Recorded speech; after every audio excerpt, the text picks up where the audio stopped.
It's good to see everyone, and so thrilled that we are now nearing the conclusion of our class. So like we said last week, hopefully we've been exposed to enough kind of history and cultural and historical background and political force that has brought us to this moment, so that we can begin to figure out how we're going to have conversations about the subject of Israel, its present and future reality, with others.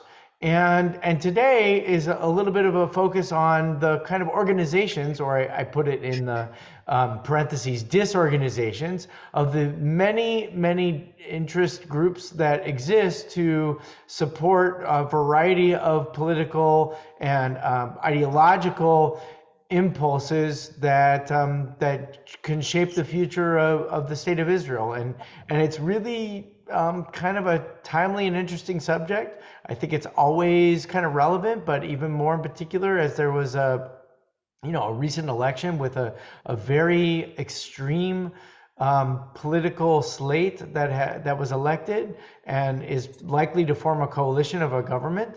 And if so, it could very well have detrimental impact on some of the relationships that exist not only between the Israeli and the Palestinian communities, but also within Israel and the many varieties of religious identity, but also social identity. There was a recent appointment of an anti-gay, a vocally anti-gay minister who could have influence in certain kinds of social expressions, which very much include the gay and the sort of LGBTQ plus communities of the country. And it'll be very interesting to see kind of like what is acceptable and what is really protested and fought against. I think I brought this up. I think it's such a wonderful definition of culture. What is a culture? Culture is, by definition, the worst thing that you can tolerate. It's a negative definition. Yeah. It's a negative definition, but it's an important negative definition, because what it says is culture is really about it's about toleration. That's the positive, and it's about the limits of toleration. So that, and there's a culture around that as well. So think about the United States, right? And the George Floyd protests. And look at what happened when there was this incredible upheaval it was a global phenomenon, but it was particularly a national phenomenon when basically there was a negative reaction to the amount of force that was used by the police officers to detain this one man who was committing a crime, right? He was in the midst of committing a crime, but the force was excessive and it was intolerable. That was intolerable behavior. So what happened? The culture began to define itself. Now, what's interesting is what has been defined in its wake. I live in Sherman Oaks. Anybody who lives over this way, at the corner of Sepulveda Boulevard and Ventura Boulevard is the Galleria. And there has been a young woman who has been standing there for now, what is that, like 2 years, right? For 2 years, every day, holding up a sign that says "End Police Brutality." Okay? Now, it's quite possible that she's getting paid to do this by some organization that's supporting it. That's another story. That's also part of their cultural definition. But it is a statement to say that when something is considered intolerable at one level, the question is that intolerance enduring? And the reason that I bring that up is because we're going to go through a journey of what seems to be a whole ecosystem of organizations of advocacy and support for Israeli causes, Jewish causes, Palestinian causes, Muslim causes, and all of the things in between. And it's really confusing where you want to perhaps express your allegiance or devotion, because what is considered to be tolerant is not so easy to determine. I hope that you hold on to that, because I think that that's an important piece of our conversation. So many people will say, this is horrible, right? And we're not going to support this and we're not going to support that. But then you realize that, like, the sort of the day after, the impulsive reaction that many people express the day after is one in which that intolerable behavior is allowed to persist. So the question is, was it really intolerable after all? This is what we have to learn, my friends. Okay, so with that in mind, let me show you what we have. Can you all see this now? It'll be better if I do it this size. Is that good? Yes. Okay. Now I love, so here's what we're gonna do. We're gonna spend the day going through these different organizations. And I want you to sort of understand, I started going from right to left. Part of it is I also, I picked this up because in doing some research, I was like, I wrote down on my piece of paper, I started to write down who are all the organizations that have some kind of connection and relationship to Israel. And believe it or not, like, my paper was, completely full. And I know that there was only half of the organizations that I possibly was able to identify. And even more so, when I woke up this morning, there were more. It is overwhelming. So what you see on this page is not a comprehensive list. It is a sampling to give us a better understanding of what is the sort of, spectrum of identity of different organizations that support Israel, causes connected to Israel. Okay? So let's just read a little bit. This was one of the wonderful discoveries that I made in my research. This website, heyalma.com, is, I believe believe it or not, I believe it's a queer-oriented website. It is basically gay and Jewish, and it's wonderful because it's got a sense of a community around that particular subgroup of the sort of whole entire Jewish community. But what it also has is really valuable information that if you're a queer person and you want to know more about Israel and you want to get it from a queer perspective, that this would be, and I actually recommend it. It seems fairly balanced. It's not just one, it's not just simply like, it's not anti-Israel and it's not completely pro-Israel. It's like, hey, this is what it's like to be gay and Jewish and care about Israel. So Hey Alma is what it's called. And on it was a page about the alphabet soup of organizations. Fran, you're at the top of my screen. You want to read about the ZOA? If you're not familiar with it, boy, this has nothing to do with you and your political ideology, but I figured we're all learning. Can you hear me? Yes. Okay. ZOA, the Zionist Organization of America, is the furthest right-wing group on this list. Founded in 1897, its website proclaims that it is the oldest pro-Israel organization in the United States. The second line of its mission, it's dedicated to educating the public, elected officials, media, and college high school students about the truth of the ongoing and relentless Arab-Islamic war against Israel. The ZOA opposes Palestinian statehood, rejects the two-state solution, supports Israeli settlements, opposed the Israeli withdrawal from Gaza in 2005, and is generally supportive of President Donald Trump's policies on the Middle East. ZOA's op-eds have been published in Breitbart. It honored Steve Bannon at a dinner last year, and it advocated for the ban on travel from several Muslim countries. The ZOA's president, Mort Klein, is a name you should probably know. He's at the forefront of the majority of ZOA's activities and has been since 1994. He's a big anti-BDS voice and is concerned about Jewish students on college campuses. Okay. Wow. Well, there you go. So this is considered amongst the most right wing. I actually think that there's probably even more extremist parties. But when you're hearing about Israeli elections and you hear about this guy Itamar Ben-Gvir, or you hear about this guy Avi Maoz, right, who are fairly right wing politicians now taking significant positions in the government. Okay. The ZOA, by the way, it's ZOA, it's not ZOA, it's ZOA. They use their letters as their pronunciation. That the ZOA will say that they're in support of this approach. So just from what you read and reviewed, what's the approach, right? If you were a supporter of ZOA, what would you kind of like, where would you be in a conversation about Israel?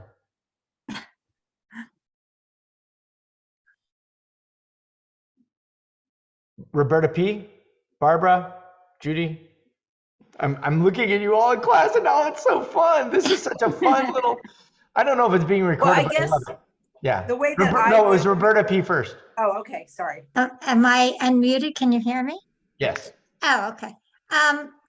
Well, obviously this group is very right wing, doesn't want two-state solution, basically likes Jewish settlements to increase. And I would think they have a very narrow viewpoint, in my opinion. Great. Let's keep building. Barbara? And I guess on top of that, I would say the one thing that I do like about this is that they're concerned about Jewish students on college campuses. Okay, interesting. That would be the one thing that I take from this, that I go, I'm okay with that, because I feel like a lot of Jewish students on campuses are getting the other side, the complete, well, I guess we'll study towards the end of the session today, and that it's really, really hard to defend yourself. And so that's my one positive takeaway from this group. Okay, good. Judy, did you want to add to that? Yeah, I was gonna say they must be really happy about the elections in Israel. And it's very scary because they're getting their power, these people. Okay, great. Right. So, and also, we have to keep in mind that, that they were elected, right? When you're talking about Israel, right? The ZOA is not an elected position. It's basically a group of supporters that say we're raising money to support a cause that we believe in, right? Right. And that's good. they're happy about who was elected. Yeah, right. So that's such an interesting point. Sherry, did you have more to add? I see you, Candy. Oh, but you have to unmute, Sherry. How do you unmute? You're on mute. There you go. So he's anti-BDS. Because the college campuses nowadays are BDS, pro-BDS. That's BDS. Oh yeah, anti-BDS for sure. Boycott, divest, sanction. Right. So boycott. We've discussed what BDS is about, and yes, and the idea that it is supportive of that is something that ZOA would be fully focused on. So it's also kind of in alignment with what Barbara said about campuses, right? Is that they are holding up the charge of anti-Israel sentiment and also anti-BDS, any BDS advocacy that happens on campuses. So what would you add? Pro-BDS or? No, they're anti-BDS. What's Very BDS? Yeah, what was boycott, divestment, and sanctions. When we've discussed, some of the sort of conflicting subjects of Israel, but let's bring it back into focus. So this is a social movement that is, often tended upon progressive advocacy groups in a way to compel governments that perhaps are considered bad actors to change their behavior. So they're boycotting their products, they're divesting their investments, and they advocate for sanctions, government sanctions of doing commercial behavior. So the particular in relation to Israel, most of the boycott and divestment and sanctions comes with any activity that takes place in the Palestinian settlement, the occupied territories of the Palestinian territories, and that, like, any company that does business with those companies which operate in the settlements should be boycotted. So, for example, Ben & Jerry's ice cream. Do you love Ben & Jerry's ice cream? Sure. Ben & Jerry's ice cream advocated for boycotting the sale of Ben & Jerry's ice cream in Israel and the Palestinian territories because they were allowing illegal settlement activity. Okay. Unilever, who owns Ben & Jerry's, has a different approach, and so, believe it or not, the activity of boycotting was short-lived. Believe it or not, I do think that you can buy Ben & Jerry's products in the settlements now again. Candy, I saw your hand up.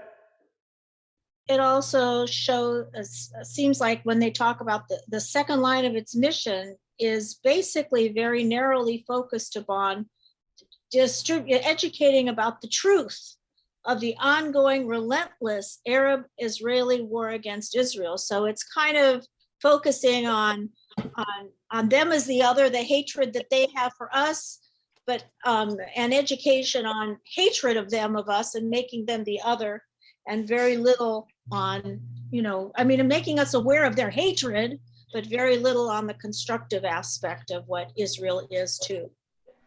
Absolutely, well said. Right? Is that basically it's an organization that focuses on othering, okay? And the idea is that it builds its legitimacy on saying we have to prevent the other from launching its relentless war against us, right?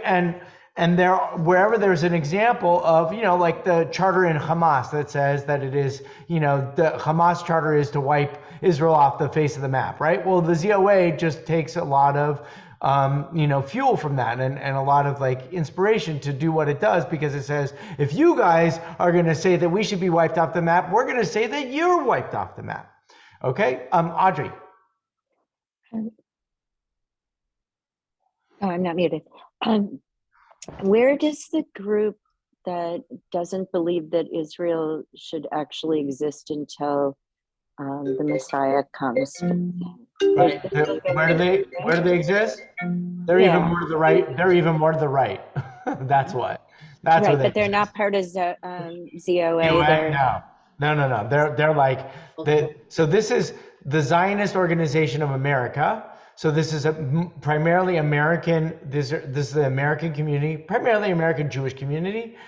They might attract some evangelical Christians as well, because they also have a very strong pro-Israel, anti-Arab position, and that might be sort of where it sits.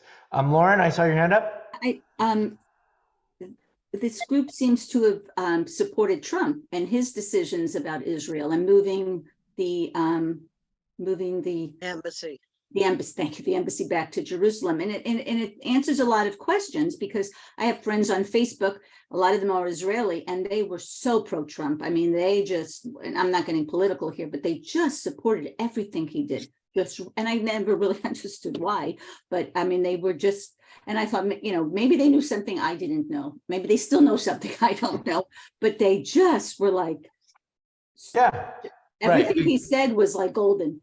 Yeah, no, and there's a lot of, especially if people feel like that if they're one issue voters, right? There was such confidence, as we saw this in the Persian community. We saw the Persians, voting for Trump without a condition because they felt that Trump was going to be the most supportive of Israel. And and it's really interesting because Joe Biden has actually got a pretty decent track record of supporting Israel. I mean, really, like, you know, he's one of those staunch supporters. Critical, yes, but like super staunch supporter to the contrary of the president that he served under, Obama, who was a lot more equivocating. So, so the ZOA, I wonder what the ZOA would say about Biden. All right, now that I don't know. And mind you, just for everybody, as we're talking about this, mind you that that today, this hopefully will give you enough kind of like curiosity and interest when you want to find out more to go to any of these organizations and then some more, because that way you'll be able to really learn. It's not just about that's the other lesson. The other lesson here is that you're really you're going to be able to learn, like, what does it mean when the ZOA makes a statement, right? Well, go in and see what they make statements about, because that actually defines them more than what you're reading today. Audrey, are you okay? You raised your hand and then you lowered it. Yeah, I lowered it because you mentioned what I was thinking to add. Oh, good. Yeah. All right, great. So let's go on, because that was the first one. And this one you may also be a little bit more familiar with. It is APAC, okay? APAC, and Audrey, you want to read it? Sure. I'm actually pretty involved in APAC. APAC stands for American Israel Public Affairs Committee. APAC is arguably the most influential pro-Israel lobbying group in America. Its mission, as its website reads, is to strengthen, protect, and promote the U.S.-Israeli relationship in ways that enhance the security of the United States and Israel. APAC, even though it has PAC as part of its acronym, it is not a political action committee and does not give money directly to politicians or campaigns. Yet it does signal to supporters which candidates are worthy of a donation. It does lobby for specific pieces of pro-Israel legislation. APAC expects its activists to support candidates on both sides of the aisle. It urges all members of Congress to support Israel through foreign aid, government partnerships, joint anti-terrorism efforts, and the promotion of a negotiated two-state solution, a Jewish state of Israel, and a demilitarized Palestinian state. APAC will usually support whatever the Israeli government's position is. Most members of Congress usually appear at APAC's annual conference, as do major presidential candidates. As Ron Campese writes in JTA, at APAC's annual policy conference, the highlight has been the roll call. The staff and lay leaders gather on stage and announce the names of every lawmaker who has been in attendance. APAC mobilizes an army of supporters who are inclined to support pro-Israel candidates with their votes, time, and money. I just want to add that APAC recently also now rolled out a actual political wing where, or I don't know if you call it a wing, but whatever. A separate entity that collects money for donations that then disseminates to both sides of the aisle for pro-Israel candidates. Even some I abhor, but I don't actually donate to that political arm. Right. So so APAC, you're fairly familiar with it, right? So if you were to go to APAC, right, what would you sort of be behind? Like, you know, in contrast to the ZOA, right? So you went to a ZOA conference, and what would you be like cheering? Now you go to an APAC conference, and what are you cheering? What is it that's unique? Because there's some pretty significant distinctions between the two. You're supporting the Israel government, no matter who it is, because the stance is that that Israel has the right to govern themselves, and it's not our place to step in, whether it's, you know, whether you agree with, you know, the particular people or not. You support the concept, but you're mainly supporting the United States support of Israel, and again, no matter who the politician is on either side of the aisle. Okay. So I've been to conference a few times, and I started getting involved because when I did, it was like one of the few things that I felt was bipartisan that I actually believed in. Okay. What that I actually believed in that was it was bipartisan. Now I'm less comfortable, but that's a different conversation. Well, no, but you made a very important point. So just in addition to it, you said bipartisan. So it has a position that says the Israeli government has the right to its own governance, and also we are interested in soliciting bipartisan support. We're not just going to one political side of the political spectrum that we think is going to be most beneficial to us.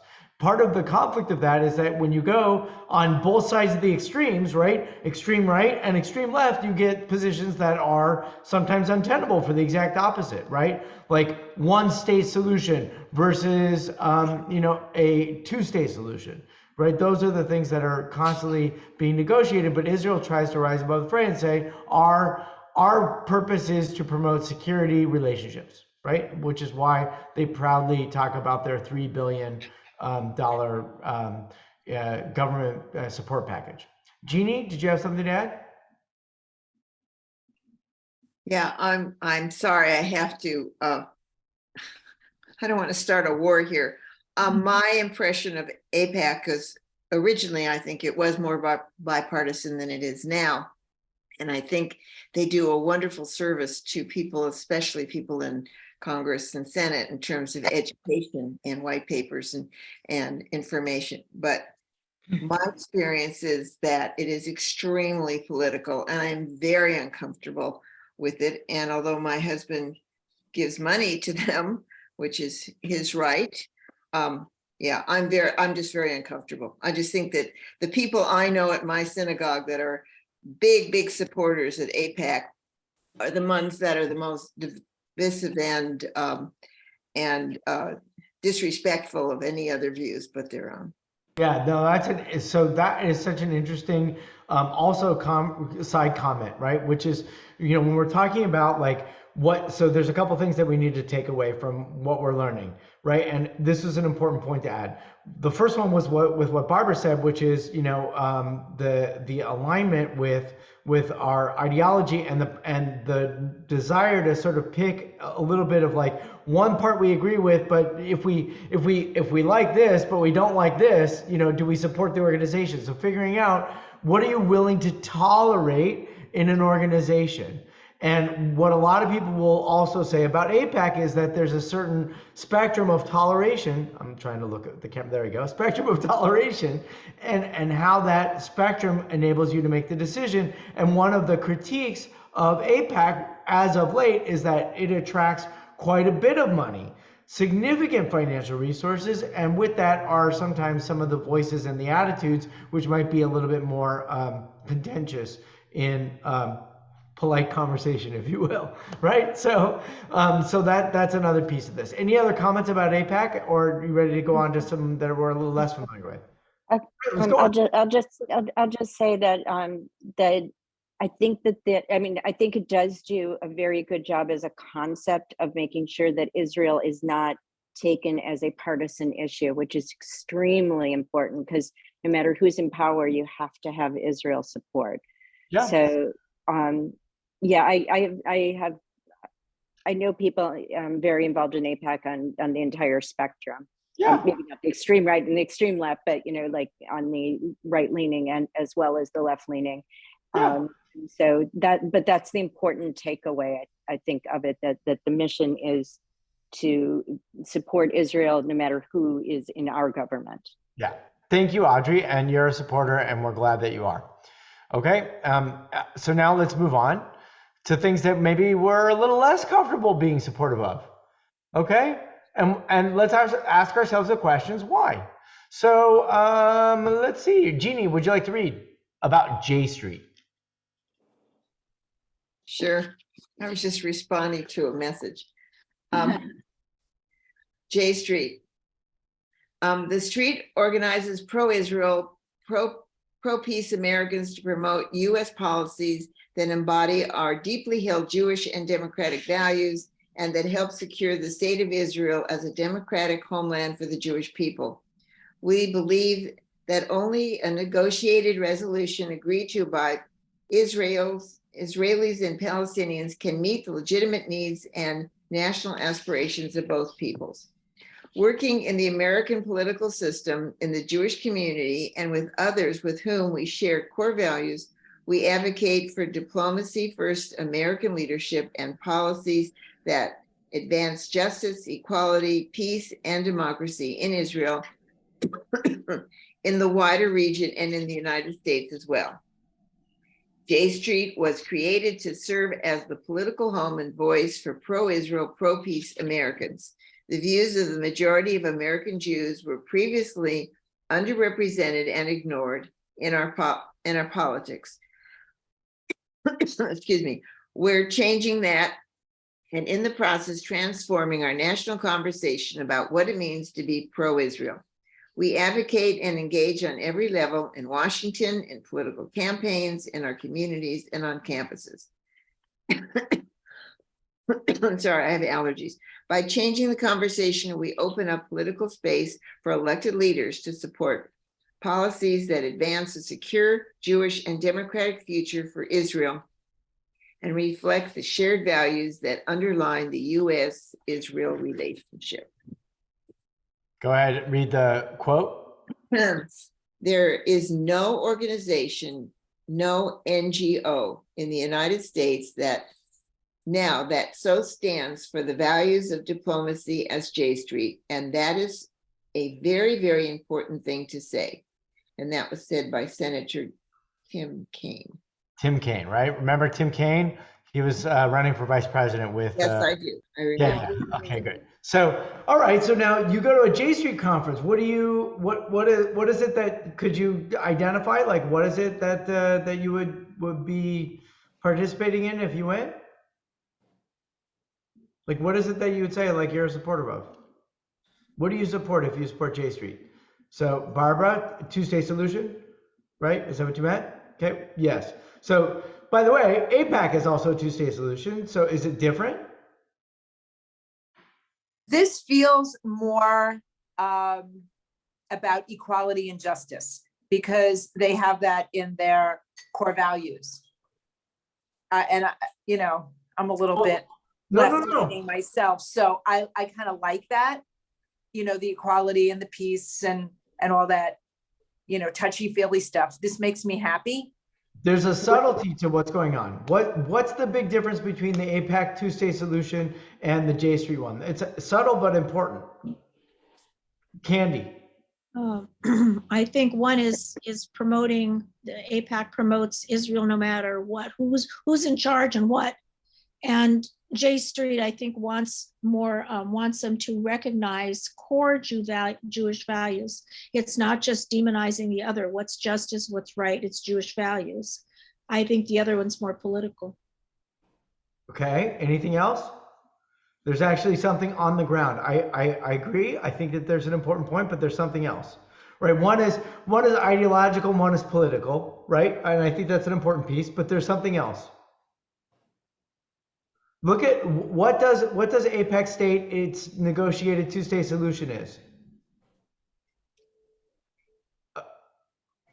Go here. You want me to throw it back up on the screen so you can see it? I don't mean to trick you. I just want you to see it. All right, let's look at AIPAC. All right, so where's AIPAC's line? Here. The promotion of a two-state solution. Whatever Israel government position is. Now, it's the promotion of a two-state solution, a Jewish state of Israel and a demilitarized Palestinian state. Now, let's go to J Street.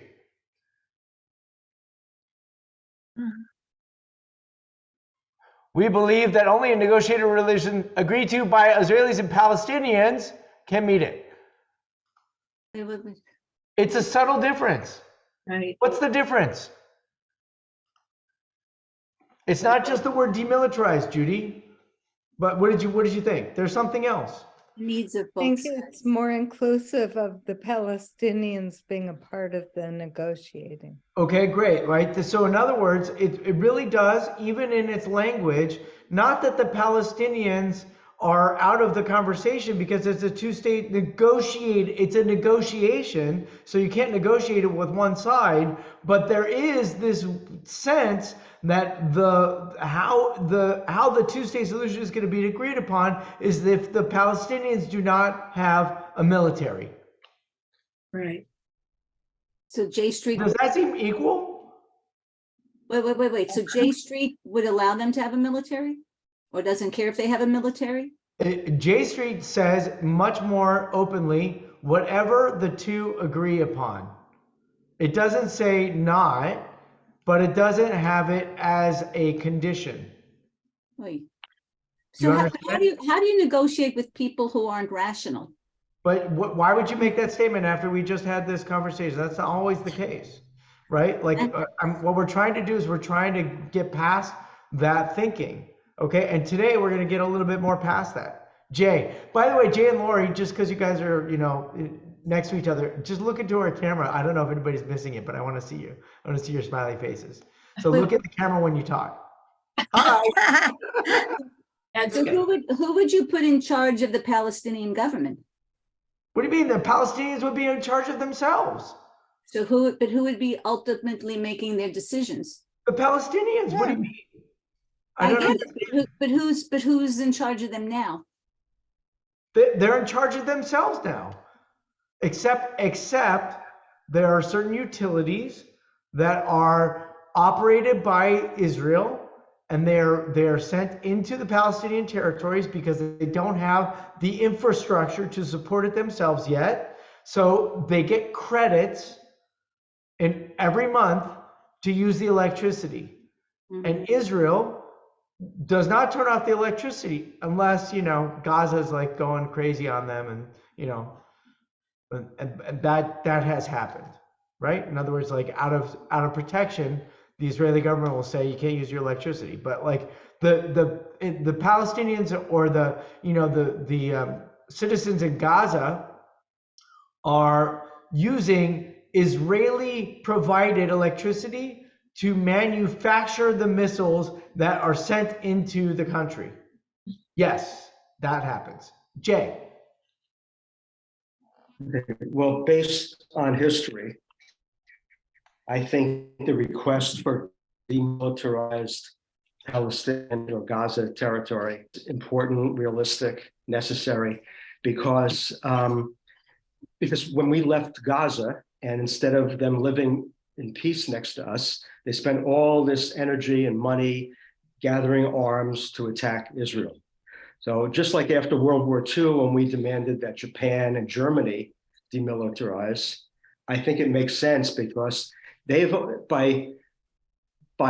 when we gave up Gaza, when we left Gaza, had they lived in peace with us and said, okay, we're going to accept you, you're going to accept us, we're going to live in peace together, and maybe Israel would even give up more territory, but that's not what happened. They spent all that money, energy, building tunnels, gathering missiles, bombing Israel. So I think it's realistic, and because of existential issues, to demand that that the Palestinians are demilitarized. So everything up until the last statement is the one where we all need to get, right? Which is, I mean, we don't have any model of what it would look like otherwise. In other words, like what we have right now is there's no military in the Palestinian territories. There's just, these little factions, militaristic factions that are receiving a lot of funding from other countries, namely Qatar and Iran. Okay, and they're getting money funneled into them from these, global powers that are very wealthy countries, to put it that way, and that's enabling them to fund their terrorist networks. So the issue is that you say it's reasonable to assume, based on past experience, that having a demilitarized Palestinian state is the most rational conclusion. It is the point of negotiation. I think that probably everybody that you talk to would be in agreement with that. The only thing is, and I almost, if I understand it where things are correctly right now, or right now correctly, I do think that there isn't necessarily a need for a military, especially because if there is a good negotiated two-state solution, there might be significant support, security support that comes from Israel and the other countries at the end of it. But that's another story. And by the way, we're not talking about police, people. Okay, just so you know, it's not. There's currently a Palestinian Authority police, right? People commit crimes, and there's a Palestinian police that's picking up people that steal and kill and do all kinds of horrible stuff. It's not the Israeli police force that does that, or the military for that matter. Okay, but that's a very. Do you guys get that? Because I feel like for me personally that was something that I needed to kind of digest several times. The distinction between military and police force. Okay, and when you hear about the Israeli military going into the Palestinian territories, it is an act. It is a state act. Okay, the police force is a municipality. It's a smaller local government force. But when you're talking about the military, it represents the country and it represents the mission of the country. It's a totally different thing. Okay? And that's why maybe not having a military is a good thing on the Palestinian side. Okay? Any other comments about J Street? I'm for equal, right? And if you go down the list, there's a huge rabbinic cabinet of like, you know, many colleagues that support J Street as well as APAC. So if you're interested, you'll study more about J Street and the support that it garners from the American Jewish community. What the goal was is to say, look, we don't want the only voice to be the AIPAC voice, Jeannie, because the AIPAC voice has some bluster and some swagger, and it has very little respect for diversity of opinion from the people who are writing big checks, and that's a problem. So there is a concept that J Street is necessary. Now, mind you, my friends, we've only gone through 3 organizations. It's already been just about an hour in a class, and I got to tell you that there's 30 of them. So not today, but like, do you understand what the landscape is? Like, just because we're talking about APAC and J Street, which are kind of up at the top, there's so many that didn't make it onto this list and are worthy of being on this list. We just don't have the time. And that, to me, is an issue in and of itself. Okay, let's read on a little bit more. Was that somebody? Yes, Audrey? Yeah, I'm going to say 2 things. One, of course, there are 30 organizations. It's a Jewish group. It's like going to a temple board meeting. You get 20 people and 20 opinions. On the one hand, on the other hand. Yeah, it's all done by committee.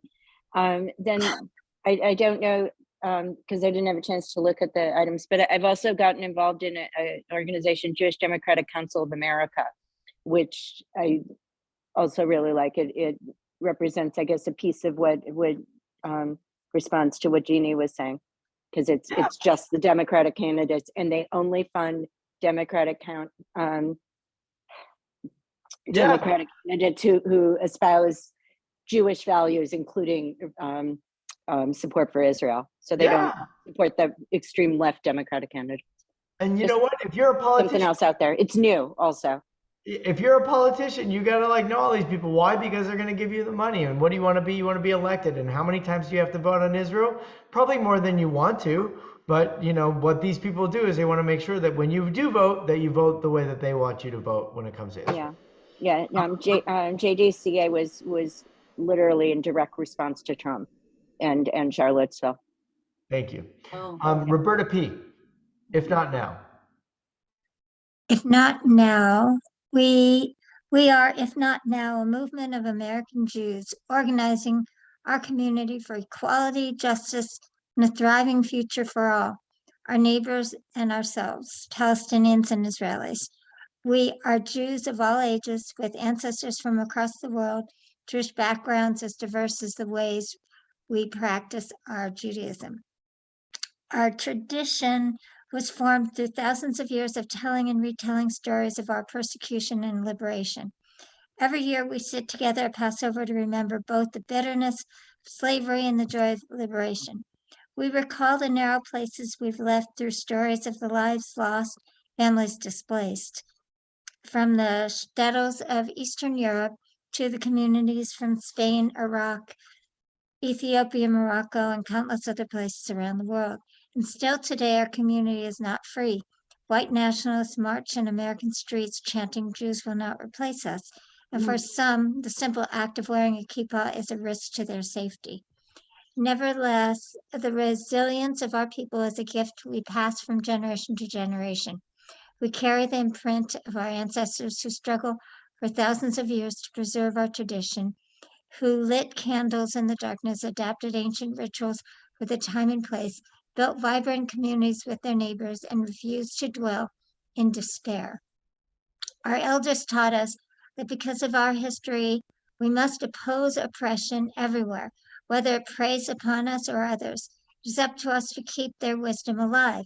Today, as we hold on to our stories of genocide and expulsion, we must understand them as connected to the historic and ongoing oppression of other peoples. Okay, thank you very much. So, okay, so this was taken from the If Not Now website. And you were invited to an If Not Now conference. What would you be supporting?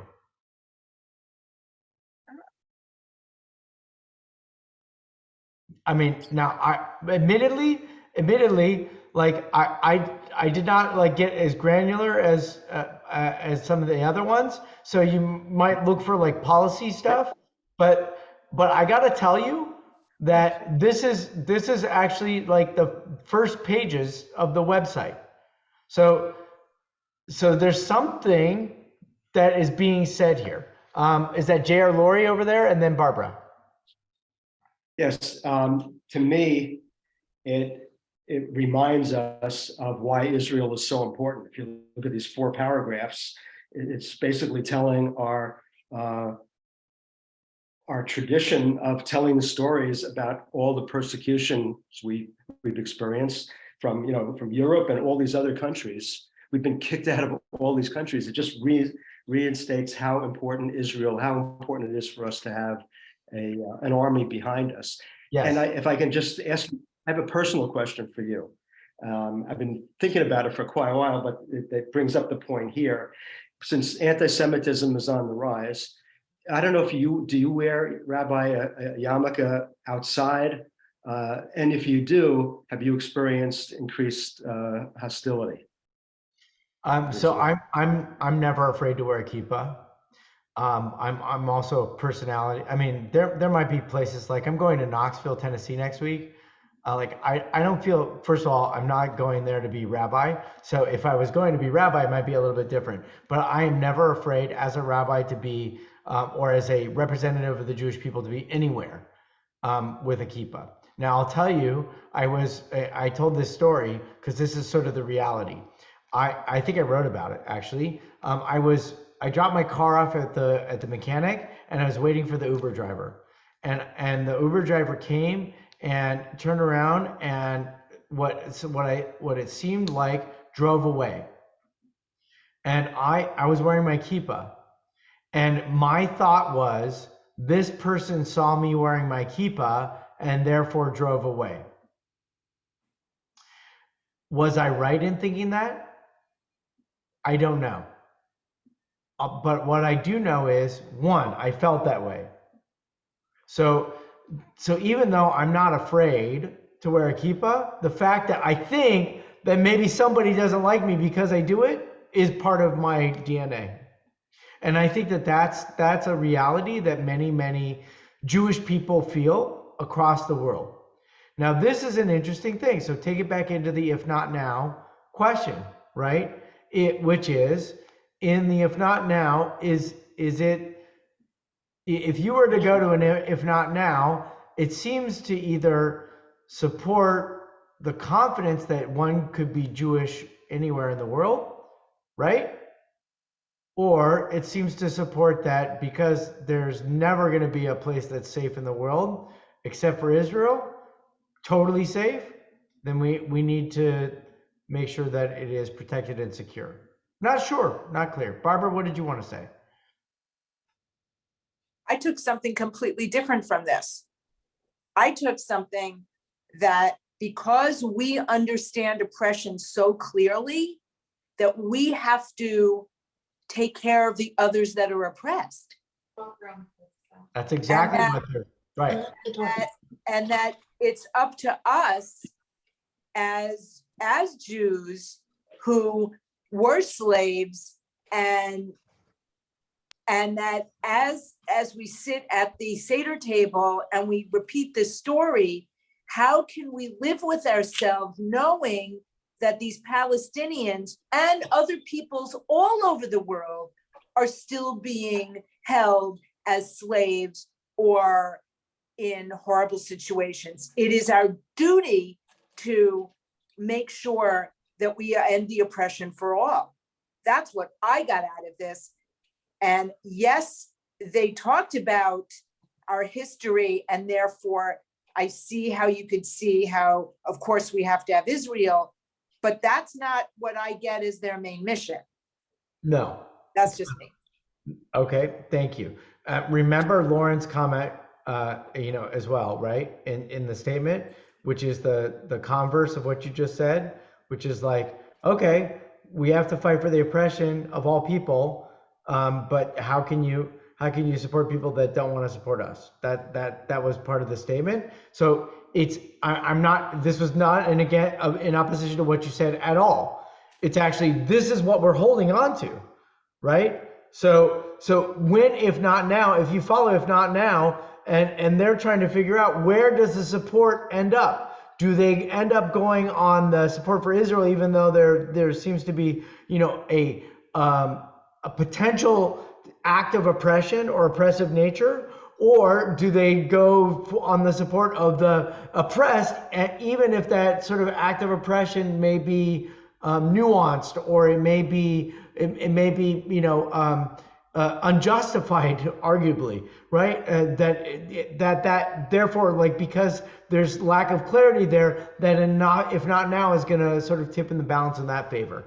And all I'll say is, historically, that if not now, as an organization, tends to tip in the balance in favor of Palestinian causes, because it identifies with the oppressive nature, whether or not that identification is justified.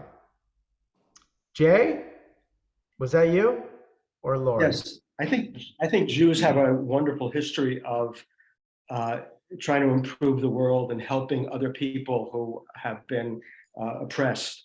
We even take in Syrian soldiers and operate on them, and Palestinian kids who need. We're great at that. But I think, just like when you fly in an airplane and they tell you that if we lose oxygen and the oxygen masks come down, you put it on yourself first, and then you can help the next person. So I think unfortunately, because people have been trying to kill us all these 5,000 years, I think we are always in it because of existential issues. We have to put that mask on ourselves first, and then we can help the next guy. So the wonderful comment, and I would just go back to the first thing that we said, which is that if culture is the definition of the worst thing that you could tolerate, and you see that things that seem intolerable are still tolerated, then that's probably not the worst thing that you could tolerate. But this is also the same kind of thing. If there's a feeling of oppression, it may not actually be that the cabin pressure is dropped and that the oxygen masks are falling, but that might be what is the perception of the situation, and you hear the reactions or the support based upon that, when it might not actually be based in reality. This is what we're confronting when we're talking with people. So Roberta P., the one who I think brought us as a need to have a conversation when we're talking with our kids, when we're talking as a class, when we're talking with our kids, when we're talking with people, and there's this sort of like, I don't know if it's anxiety or passion about one particular point of view. It's very, very important to identify, are we talking about something that is a critical issue, or is this something that is, what is the level of toleration? And it doesn't mean that we need to be insensitive to the fact that there is a concern about some kind of mistreatment that exists in the world. But it is very important that you walk away from this understanding that you cannot talk to people and confront the feelings of crisis. If there really isn't a crisis, you cannot meet them in crisis and try to argue them out of it. Just like you can't talk with anybody who is feeling like their life is threatened and tell them to just calm down. If you've ever done that, right? And I see all your reactions, right? You ever tried to tell somebody that you love, relax, when they're freaking out. And how well did that work for you? That's the same thing with these kinds of issues. All right, let's do one more and then we'll take a break, okay? So now we're going to go into one more. This one is the Jewish Voice for Peace, okay? Lori, you want to read? Sure. Jewish Voice for Peace. Jewish Voice for Peace was started in 1996 in San Francisco Bay Area by 3 UC Berkeley undergrads as an all-volunteer Israel and Palestine peace group. In 2002, members decided to build a larger grassroots space that could change U.S. policies towards the region. Funds were raised then, as now, through a grassroots campaign focused mostly on small individual donors. Today, JVP is a national organization closely connected to a growing grassroots base. We have 200,000 supporters on our email list, 10,000 individual donors, over 60 chapters across the US, a staff of 28, a rabbinic council, an artist council, an academic advisory council, a health council, a youth wing, and an advisory board consisting of some of the best known Jewish thinkers of our time. JVP is a community of people dedicated to supporting and leading winnable campaigns to change U.S. policy, shift U.S. discourse, and even the playing field in order to create the political conditions that will allow Israelis and Palestinians to achieve a just and lasting peace. We represent a growing portion of Jewish Americans. Israel claims to be acting in the name of Jewish people, so we are compelled to make sure that the world knows that many Jews are opposed to their actions.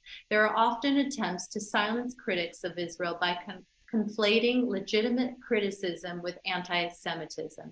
Israel is a state, not a person. Everyone has the right to criticize the unjust actions of a state. Unlike other groups, I'm smiling too. I'm like, whoa, that was a big statement. Go ahead. And like other groups, we support full equality for Palestinians and Jewish Israelis grounded in international law and universal principles of human rights. And we have a large grassroots base of members across the country who lead or work on campaigns. Because we believe in concrete action and not just words, JVP was the first major Jewish peace group to demand that American military aid be withheld until Israel ends its occupation. We also are the only major Jewish group to support the Palestinian civil society call for boycott, divestment, and sanctions. Okay, great.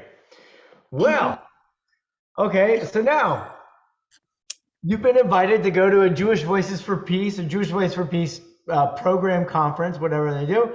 What is it that you're going to see there? You're all smiling. This one was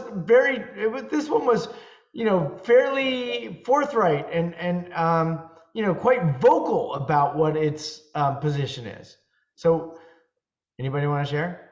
Roberta asked, you look like you got something to say. But I think that this group is very concerned about the Palestinians, much more so than the other groups, at least from what I could take from it. Why? And Why do you say that? because they're concerned about having an equal peace, equality for Israel and Palestinians. From So just clarify why you think that means that there's more favor towards Palestinians in that. Well, I think more favor than other groups because, for example, the other group wanted a demilitarized Palestinian state, and I don't think they would. I think they would want everything to be equal. Okay, great. And I also think, I think in that mind, it's more than level. It's almost like putting a thumb. I think what you're trying to say is like put a thumb on the scale in the support of the Palestinians because they need it. They need it more. And let's criticize the Israeli government. Let's criticize American U.S. policy against Israel, because all these are they're putting a thumb on the scale of supporting Israel. So let's put the thumb back on the scale to create balance. All right, good. Okay. Jay, and then Roberta P. I have some, I think that's bully based on the last paragraph alone, that they're the first major Jewish peace group to demand withheld until Israel entered occupation. Right. Those are bullies. Yeah. Oh, so you've right. So you're There's feeling a little bit of militancy on the other side, right? That like Jewish Voice for Peace is militant in its approach. It says we advocate for withholding U.S. dollars. We advocate for criticizing the Israeli government. We advocate for active protesting against the Israeli society or pro-Israel support, right? So hold on, Jay. We got Roberta P. I see this as a little, I'm more comfortable actually with this approach than APAC, where APAC says, unless I'm wrong, that no matter what the Israel government says or does, we support them. These guys are looking at Israel as a state, and they can actually do things wrong, and it's okay to criticize and to try to change that. Am I correct in that assumption?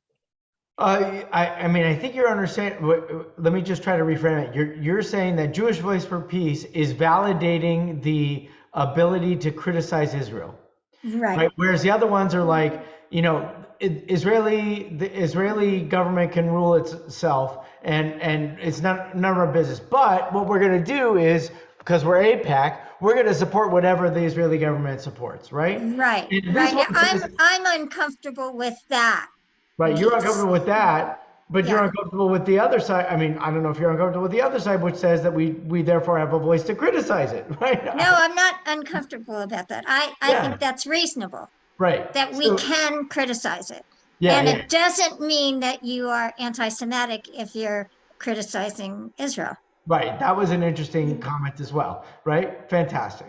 So Jewish Voice for Peace, again, right? If we were going and cherry picking our perfect organization, there might be some pieces that we want to, interestingly, might want to like hold on to, right? Each one of these, like maybe we should do this. What's the new Jewish organization that we're going to create today, my friends? And let's pick all of our favorites from all of these groups and let's make a new one. Oh, by the way, people do that all the time. And you know what's worse, my friends? You know what's worse? It's all about raising money for it, right? So Jay, quickly, and Audrey, and then Alice, okay? This is a group I am very uncomfortable with.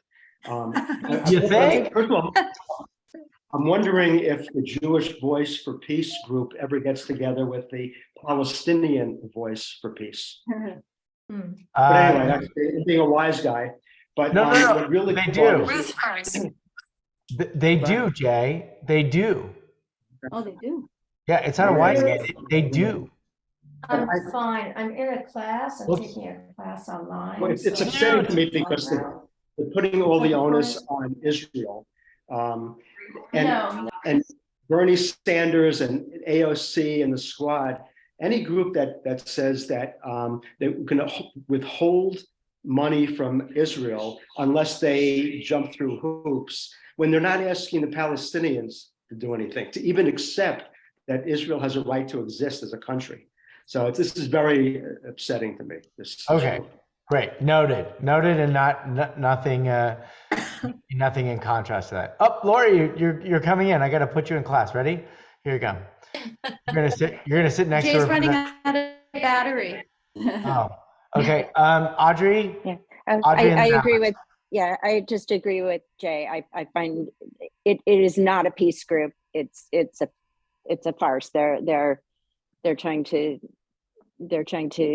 push the narrative that Israel should not exist. Basically, that's their kind of end goal here. Yep. So yeah, super uncomfortable with the concept. Alice. Jay really did kind of drive the nail into where I And was. Audrey. And you know, this is not an organization that I would attend their conference, but I'm curious as to all of these organizations that we've talked about. How do they play in Israel? What does Israel as a whole embrace any of these American Jewish organizations? That's a fantastic question. And it's also going to play nicely into our conversation after the break when I'm going to bring a couple of Israeli organizations. So and also what we didn't talk, there's the Israeli American IAC, Israeli American Council, right? They're fairly influential because they're Israelis, right? So Israelis have not yet their history of organizing is primarily focused on domestic issues and not necessarily on the sort of Palestinian divide. However, when they do, you'll find that they tend to be very progressive, okay? That there isn't as much organization of the stalwart conservative type in Israel, in part because look at who they elect, by the way, right? So Israel as an electorate doesn't necessarily need political advocacy, okay? It's a really great question, but I think like, why is it so complex in the United States? Because everybody's trying to be everything to everybody all the time, right? And nobody can be everything to everybody all the time. And what the and also America as a culture is not necessarily, you know, it's really interesting.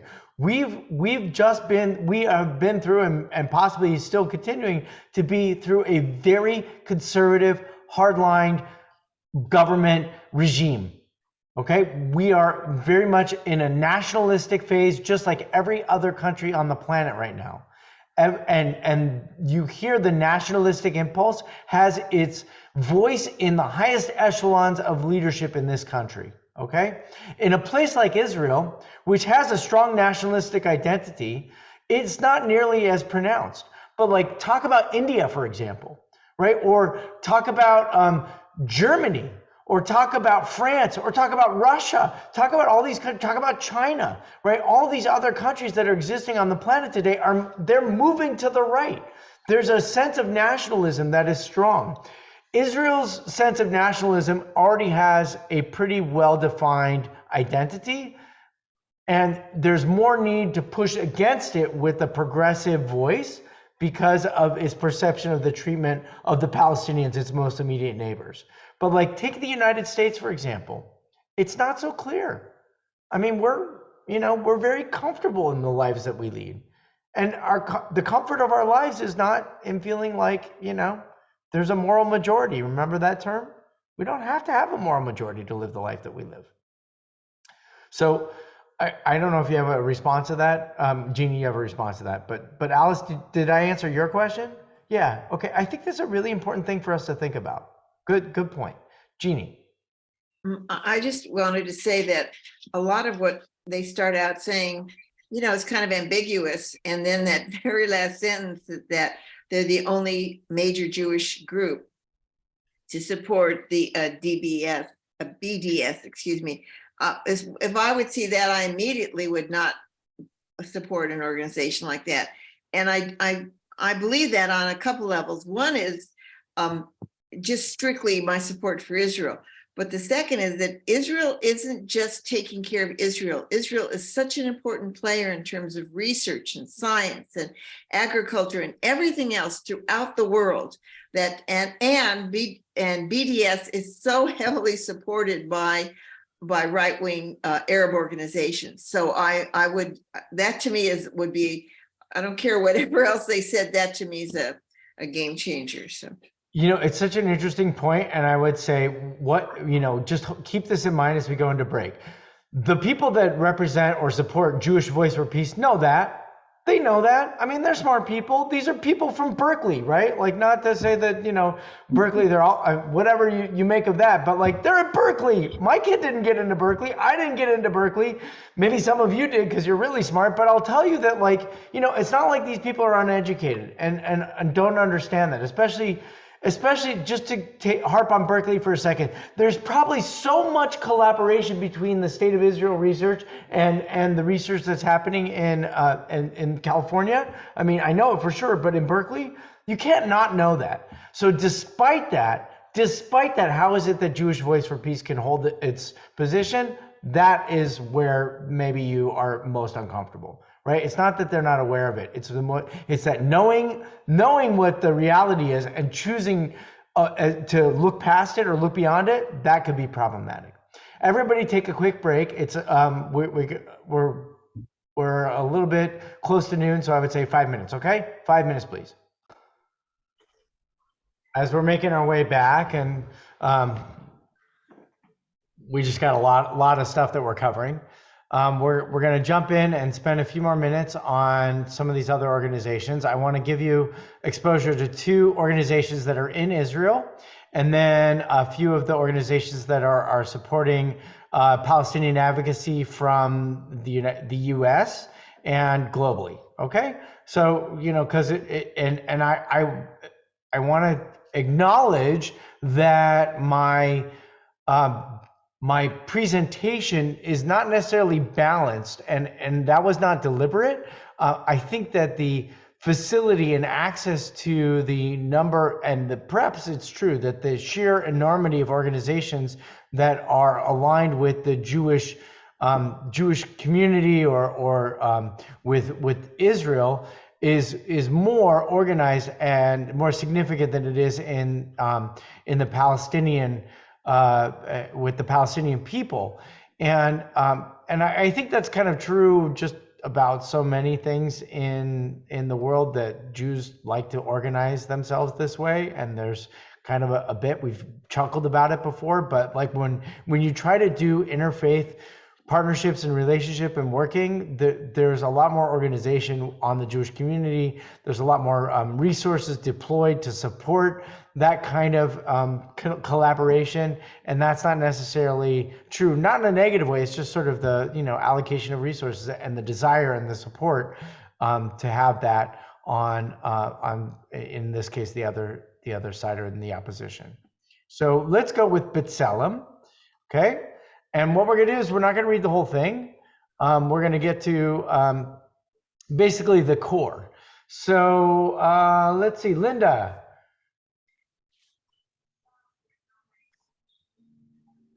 B'Tselem, the Israeli Information Center for Human Rights in the Linda, can I ask you to go to the second page where it says, since B'Tselem's inception? Yes. Since B'Tselem's inception in 1989, we have been documenting, researching, and publishing statistics, testimonies, video footage, position papers, and reports on human rights violations committed by Israel in the occupied territories. The initial mandate we took upon ourselves focused on the occupation regime in the West Bank, including East Jerusalem and in the Gaza Strip. However, over the years, it has become clear that the concept of 2 parallel regimes operating between the Mediterranean Sea and the Jordan River, a permanent democracy west of the Green Line, and a temporary military occupation to the east of it, is divorced from reality. The entire area that Israel controls is ruled by a single apartheid regime. The entire area. Which one? Governing the lives of all people living in it and operating according to one organizing principle, establishing and perpetrating the control of one group of people, Jews, over another, Palestinians, through laws, practices, and state violence. In more than 30 years of work, B'Tselem has earned a place of honor in the local and international human rights community and has received various awards, including the Carter Minnow Award for Human Rights, 1989, jointly with Al Haq, the Danish PL Foundation Human Rights Award, jointly with Al Haq, the Stockholm Human Rights Award, and the Human Rights Award of the French Republic in 2018, jointly with Al Haq. B'Tselem's video project has received 2 various awards, including the British One World Media Award in 2009 and the Israeli Documentary Filmmakers Forum Award in 2012. B'Tselem is an independent, nonpartisan organization. It is funded solely by donation, grants from European and North American foundations that support human rights activities worldwide, and generous contributions by private individuals in Israel and abroad. The essence of the apartheid regime in place between the Jordan River and the Mediterranean. Just a moment, I'm sorry. And the Mediterranean Sea is to promote and perpetuate the supremacy of one group over another. B'Tselem works to change this reality, recognizing that this is the only way to realize a future in which human rights, liberty, and equality are guaranteed to all human beings living there, Palestinians and Jews alike. Thank you very much. Okay, so now welcome to B'Tselem. It's called B'Tselem. Have you heard of it before? So B'Tselem is, welcome back, Pam. It's nice to see you. Okay, here, we're gonna get you set up in class right there. There you go. I have a class till 12:30. Can I call you? Yeah. All right, we're gonna mute Linda. Okay, there we go. It's so fun, isn't it? I just love this. And it's, guys, it's Alice's birthday. Just don't forget that. Okay, and it's Linda's birthday tomorrow. So B'Tselem, right? So you're invited to a B'Tselem party. And what are you gonna see if you go to B'Tselem? What are you shaking your head, Alice? What? I'm not going to their party. You're not going. Why are you not going to their party? They're like, but you know, they're very clear, right? That Israel is an apartheid state.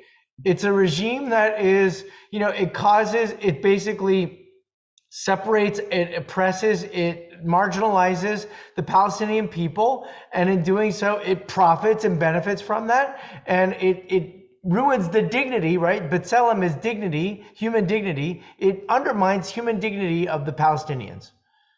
Why would, so what is that? What's wrong with that? I can't imagine a more anti-Israel statement by an organization that is, instead of looking for a peaceful solution, is trying to feed people that the poor Palestinians are so oppressed and Israel is the aggressor, and it should be looked at in that way. So they're definitely not aligned with my point of view. Okay, great. Anything else? Right? Franny.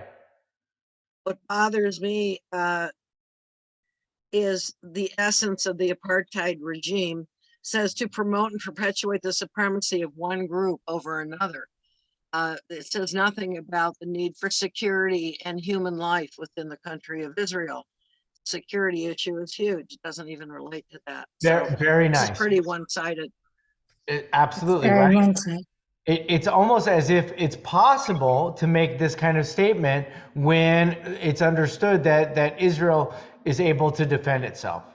And it takes the position that, and you'll hear this often from more progressive points of view, that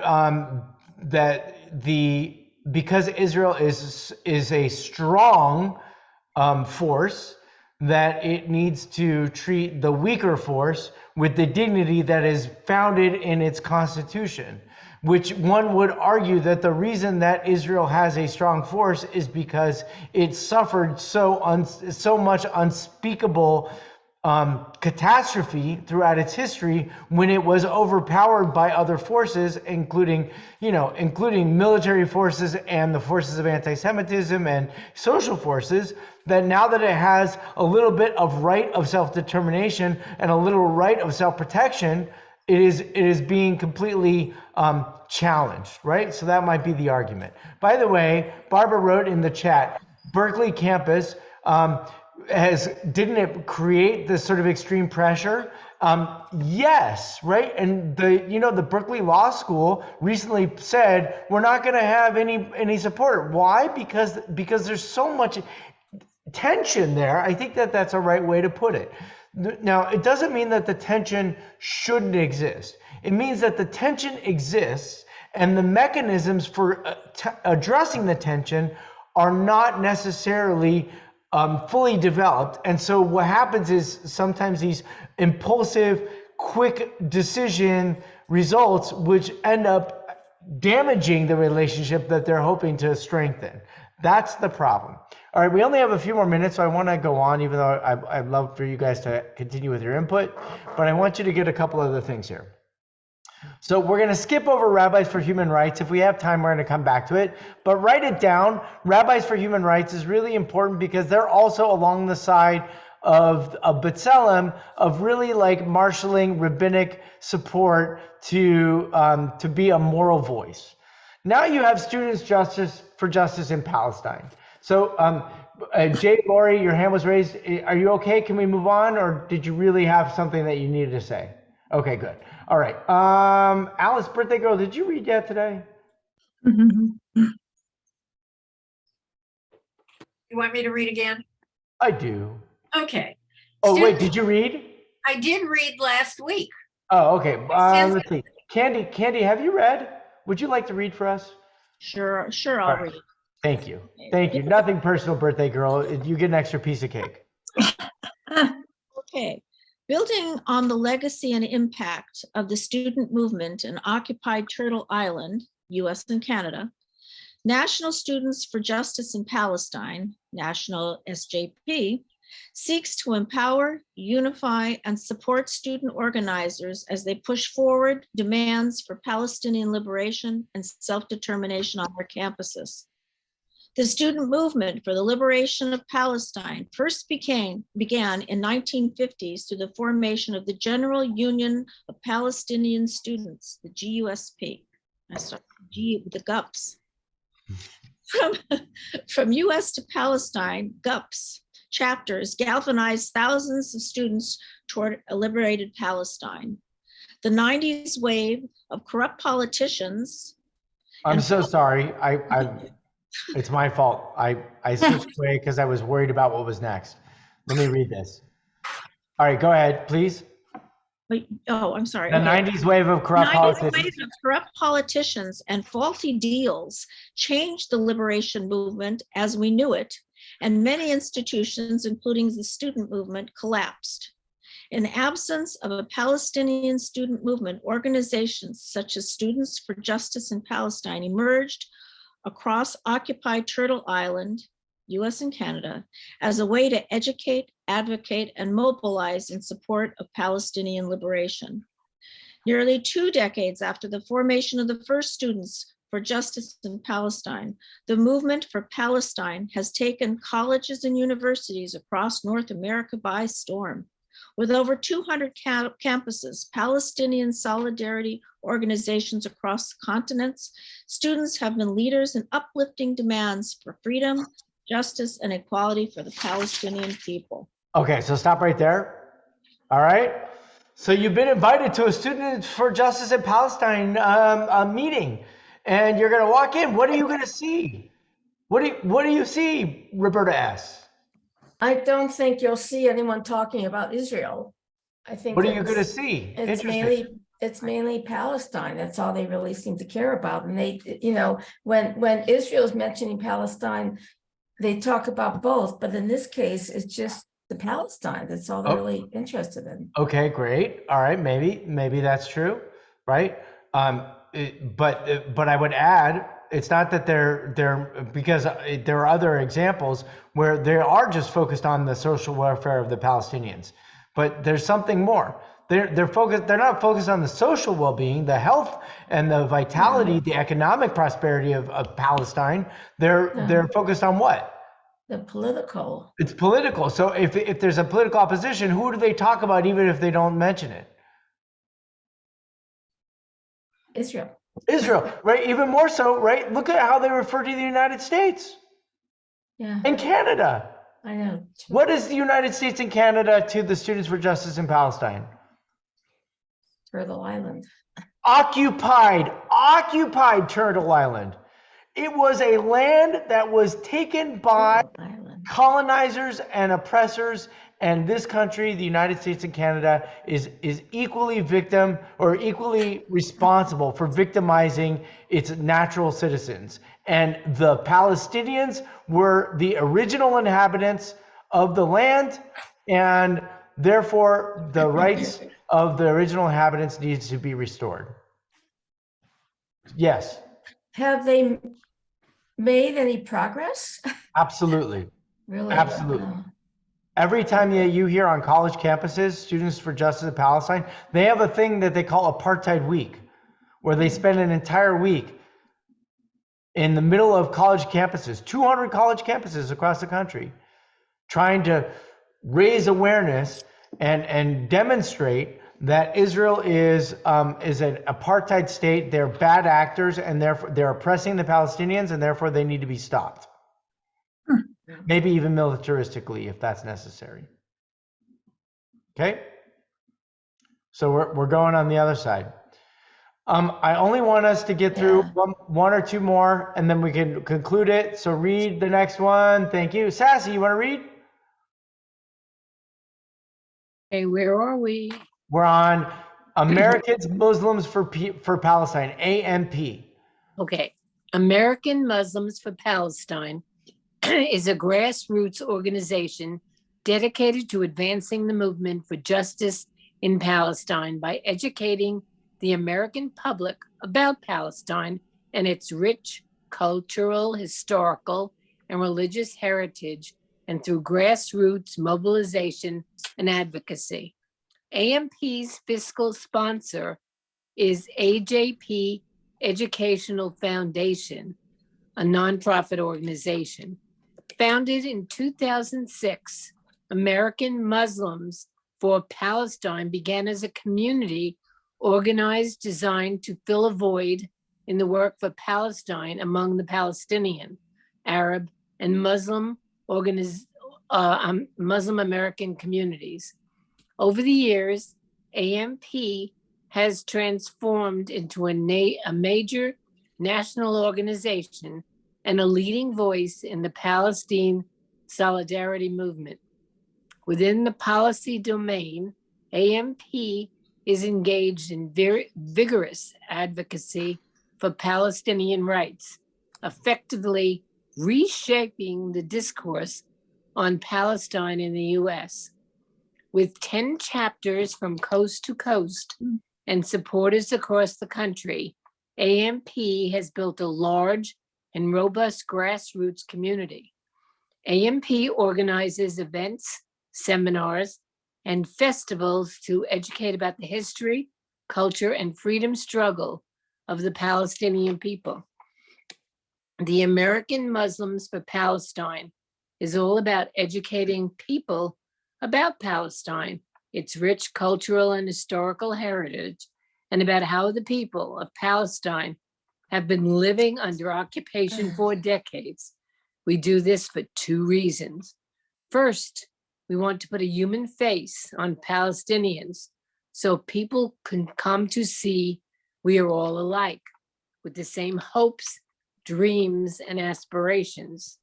Second, we believe once Americans know the truth, that their tax dollars support the longest lasting and the last military occupation in modern history, they won't stand for it and will demand that Congress change our foreign policy in the Middle East to the one that is more balanced and just for everyone living in the Holy Land.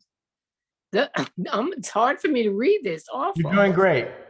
The official positions of AMP are present in official communiques coming from the national office in the forms of press releases, action alerts, statements, and educational emails, as well as from our designated speakers, which include our national leadership and authorized staff when they are speaking in the capacity of AMP. Thank you very much. You read it very well. So now you're going to the AMP National Conference in Washington, D.C. What are you going to see? What's going on there?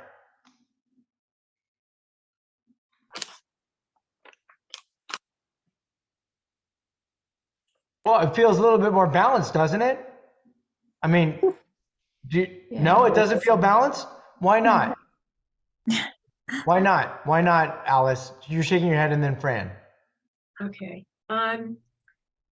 It's all pro-Palestinian, anti-Israel. Israel is the aggressor once again, and they're out to tell the world how bad Israel is and point the finger. And it's not a conference I would attend once again. Oh, but you're going because we made you go. So you're there and you're like, ooh, AMP, right? It's not AMPM, it's AMP, right?